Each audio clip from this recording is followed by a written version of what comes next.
Cartoon TV को subscribe कर दो।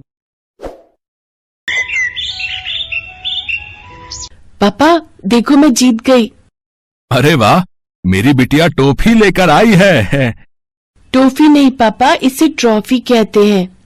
हाँ, वही। वैसे किस चीज में जीती बिटिया रानी ये टॉफी?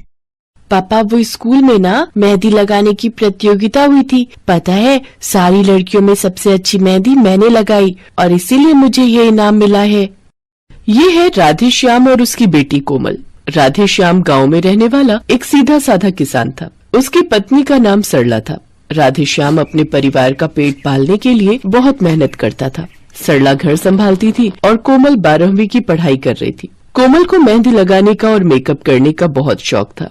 फिर उसी शाम, तू पढ़ाई में तो कभी अव्वल नहीं आती, बस इन्हीं चीजों में दिमाग लगता है तेरा।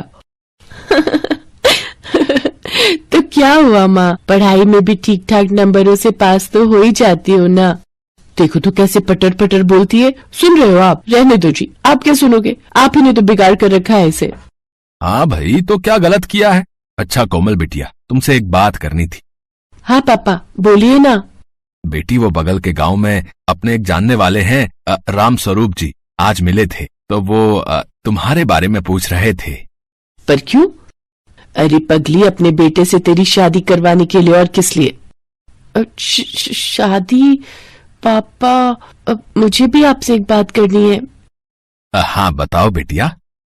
पापा मैं ना 12वीं के बाद शहर जाना चाहती हूँ। हैं? पर क्यों?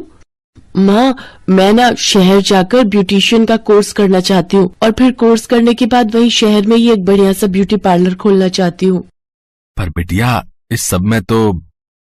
हाँ पापा, इस सब में बहुत खर्चा होगा, लेकिन पापा मैं आपसे वादा करती हूँ कि मैं पूरी मेहनत से काम सीखूंगी और फिर खूब पैसे कमाऊंगी। अरे पर तुझे शहर भेजने के लिए पैसे आएंगे कहाँ से? अब इंतजाम हो जाएगा। अगर कोमल जाना चाहती है तो उसे जाने दो, मैं कुछ इंतजाम कर ही लूंगा। राधे श्याम से मंजूरी मिलने से कोमल बहुत खुश थी। उधर रात को सरला ने राधे श्याम से पूछा, आपने कोमल से झूठ क्यों कहा? मैंने कब झूठ कहा? आपने कहा ना कि पैसों का इंतजाम हो जाएगा, पर कैसे? इतने पैसे कहाँ हैं हमारे पास? अरे तुम चिंता मत करो, भगवान की दया से इस बार फसल ठीक ठाक हुई है, और अगर कुछ कमी रह गई तो साहूकार जी से कुछ पैसे उधार ले लूंगा, फिर चुकाता रहूंगा आराम से। और क्या आराम से? वो लाला खाल खींच लेता है, भूल गए क्या? देखो सरला, पहली बार तो कोमल ने कुछ मांगा है और मुझे अपनी बेटी पर पूरा भरोसा है। तुम देखना, एक दिन वो तुम्हारा, मेरा और इस रामपुरा का नाम रोशन करेगी। हाँ। कुछ दिन बाद ही कोमल का 12वीं का रिजल्ट आया और वो अच्छे नंबरों से पास हो गई।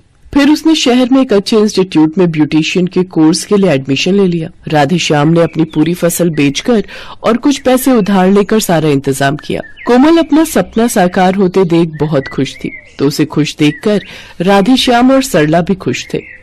अच्छा पापा चलती हूँ, अपना ख्याल रखना, और माँ तुम भी। तू खुद ही तो जाना चाहती थी, अब रो क्यों रही है पगली? अच्छा चलो, थोड़े आंसू इसकी विदाई के लिए बचा कर रखो। इसके बाद कोमल शहर चली गई और खूब मन से ब्यूटिशियन का कोर्स करने लगी। वो समझती थी कि उसके पिता ने उसके लिए कितनी मेहनत की है, इसीलिए वो भी बिना किसी लापरवाही के सब कुछ सीखने लगी। इंस्टीट्यूट में चाहे कोई एग्जाम हो या फिर कोई कंपटीशन, पहले नंबर पर हमेशा कोमल ही होती थी। फिर एक दिन, नमस्ते पापा, कैसे हो आप? हम ठीक हैं बेटिया, तुम कैसी हो? मैं भी अच्छी हूँ पापा। पापा आपको पता है आज मैंने बहुत अच्छी चीज सीखी। अच्छा तो बताओ क्या सीखा? पापा वो कुछ घरेलू सामान और कुछ सब्जियों से भी हम अपनी त्वचा का बहुत अच्छे से ख्याल रख सकते हैं और इसे हर्बल कॉस्मेटिक कहते हैं। क्या? हरीलाल? हाँ पापा हरीलाल। खैर छोड़ो, अब माँ कैसी है? अच्छी है, दिन रात तुझे याद करती है। बस पापा अब कुछ ही दिनों की बात है। कोर्स पूरा करके जब मैं अपना पार्लर खोलूंगी तो खूब पैसा कमाऊंगी और फिर आप, मैं और माँ सब एक साथ रहेंगे। ठीक है बिटिया, पर अभी तुम इतना सब मत सोचो और खूब लगाकर अपना काम सीखो। अच्छा। कोमल की बात सुनकर राधे श्याम हंसा जरूर था, लेकिन उसे कोमल ने एक और नई टेंशन दे दी थी। कोमल ने फोन पर कहा था कि वो शहर में अपना पार्लर खोलेगी यानी उसे दुकान का एडवांस और सामान वगैरह खरीदने के लिए और पैसे चाहिए होंगे। ये बात सोचकर राधेश्याम गहरी सोच में पड़ गया। उसे उदास देखकर सरला ने उससे पूछा, क्या हुआ जी, कुछ परेशान लग रहे हो? सरला, कुछ और पैसों का इंतजाम करना पड़ेगा। क्यों, क्या हुआ जी? अरे, अपनी कोमल का कोर्स खत्म होने वाला है, तो वो शहर में ही वो क्या कहते हैं, वो हाँ, अपना ब्यूटी पार्लर खोलना चाहती है। तो सामान वगैरह के लिए उसे शुरू में तो कुछ पैसे तो चाहिए ही होंगे ना भाई। अरे पर शहर में क्यों, वो अपनी दुकान यहाँ गांव में नहीं खोल सकती क्या? अरे कैसी बातें कर रही हो। अच्छा बताओ, अगर कोमल ने गांव में ब्यूटी पार्लर खोल भी लिया तो यहाँ कौन जाएगा उसके पास? उसने बताया मुझे, शहर में पूरे 100 रुपयों में तो बाल काटते हैं और सजाने संवारने के पूरे 1000 रुपए लेते हैं ब्यूटी पार्लर वाले। हाँ, अब बताओ, तुम करोगे खुद पर इतना खर्चा? ना बाबा, इतना महंगा, हम तो घर पर ही सज लेते हैं। हाँ तो बस, तुम्हारी ही तरह गांव की बाकी औरतें भी उसकी कला की कद्र नहीं जान पाएंगी। इसलिए जरूरी है कि वो वहीं दुकान खोले। शहरी औरतें खूब जाएंगी अपनी कोमल की दुकान पर। खैर, मेरे मन में एक विचार था। हाँ बताओ, वैसे भी अब बचा ही क्या है? मैं सोच रहा हूँ कि जो पैसे हमने कोमल की शादी के लिए जोड़े हैं ना, अब उसे वही पैसे दे देते हैं। राधेश्याम की बात सुनकर सरला ना तो हाँ कह पाई और ना ही मना कर पाई, क्योंकि उनके पास और पैसे थे ही नहीं। दोनों कोमल के पैसे मांगने का इंतजार कर रहे थे। लेकिन फिर कुछ ही दिन बाद कोमल अपना पूरा सामान लेकर गांव आ गई। अरे बेटी, सब ठीक तो है ना? तू ऐसे अचानक आ गई, कुछ बताया भी नहीं आने से पहले। हाँ माँ, मुझे आप दोनों को सरप्राइज देना था। वैसे भी माँ, तुम मुझे कितना याद कर रही थी, तो अब परेशान होने की जरूरत नहीं है। मैं आ गई हूँ और अब शहर वापस नहीं जाऊंगी, यही आप दोनों के पास रहूंगी अब। वो तो ठीक है बिटिया, पर तेरा सपना, तेरा वो ब्यूटी पार्लर। हाँ पापा, मेरा सपना भी पूरा होगा और मेरा ब्यूटी पार्लर भी खुलेगा, पर वहाँ शहर में नहीं बल्कि यहाँ गांव में। है? मैं कुछ समझा नहीं बिटिया, यहाँ गांव में कैसे चलेगा तेरा ब्यूटी पार्लर? खूब चलेगा पापा। जब मैं कोर्स कर रही थी ना, तभी मेरे दिमाग में आइडिया आया कि केमिकल से भरे हुए प्रोडक्ट से तो कोई भी अपनी स्किन को अच्छा कर सकता है और मेकअप वगैरह भी कर सकता है, पर मैं कुछ अलग करूंगी। मैं सिर्फ देसी चीजों का इस्तेमाल करूंगी और उन्हें भी खुद अपने खेत में उगाऊंगी। बात सुनने में तो अच्छी लग रही है बिटिया, पर मुझे तो गेहूं और धान के अलावा कुछ और उगाना आता ही नहीं है।